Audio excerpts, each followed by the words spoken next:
कारंजा लाड येथील सावरकर चौकात 2 ट्रकचा भीषण अपघात, धोक्याचा चौक बनल्याने नागरिकांमध्ये संताप। कारंजा लाड शहरातील गजबजलेल्या सावरकर चौकात 2 ट्रकांमध्ये भीषण अपघात झाल्याची घटना घडली आहे। सावरकर चौक हा सध्या अपघातांचे केंद्र आणि अत्यंत धोक्याचा चौक बनला असून येथे सातत्याने होणाऱ्या अपघातांमुळे नागरिकांमध्ये भीतीचे वातावरण निर्माण झाले आहे।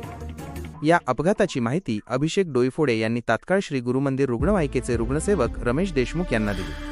माहिती मिळताच रमेश देशमुख यांनी श्री मुंगसाजी महाराज रुग्णवाहिकेचे शिवम खोड व समृद्धी रुग्णवाहिकेचे अजय घोडेस्वार यांना कळवले आणि हे सर्व रुग्णसेवक आपल्या रुग्णवाहिकेसह तात्काळ घटनास्थळी रवाना झाले। सुदैवाने या अपघातामध्ये कोणीही जखमी झाले नाही, मात्र वाहनांचे मोठे नुकसान झाले आहे। सावरकर चौकातील वाढते अपघात पाहता प्रशासनाने याकडे गांभीर्याने लक्ष द्यावे अशी मागणी आता जोर धरू लागली आहे। न्यूज रिपोर्टर शंकर घोडे।